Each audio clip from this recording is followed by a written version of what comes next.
Я на этом, ты на том берегу, докричаться до тебя не могу.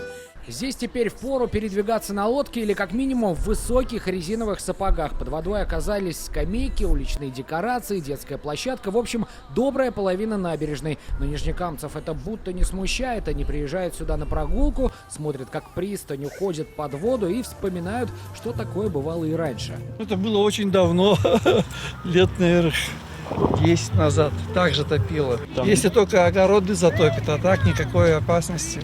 У нас как раз здесь дача, мы в этом плане опасаемся. Подтопило их, но на улицу вы без сапог не пройдете. Челнинским садоводам опасаться подтопления поздно. В садовом товариществе «Энергетик» энергично думают, как спасать дома и имущество.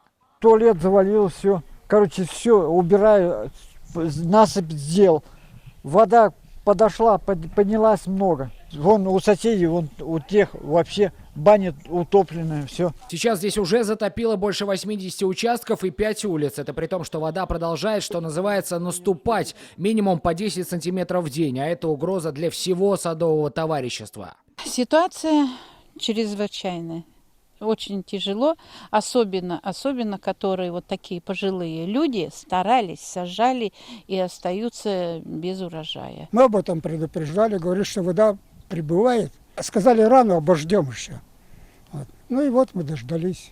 Прокуратура Татарстана начала проверку по факту затопления сразу 2 дачных поселков в Автограде. «Энергетик» и «Бережок». По предварительным данным, они ушли под воду из-за поломки клапана дренажной трубы, которая вела из Камы в озеро Лебяжье. Надзорное ведомство проверит соблюдение прав граждан, владельцев пострадавших дачных участков.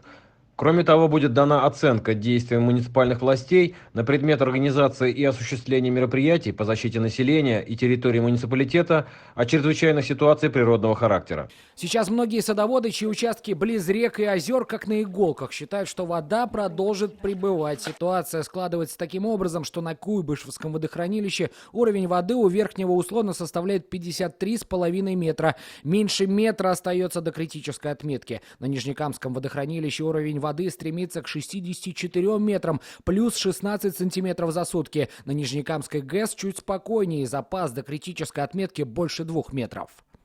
В адрес руководителя Федерального агентства водных ресурсов направлено обращение президента Республики Татарстан Рустама Нургалиевича Минниханова. И с сегодняшнего дня увеличен режим работы Жигулевского гидроузла, что позволит стабилизировать гидрологическую обстановку в Татарстане.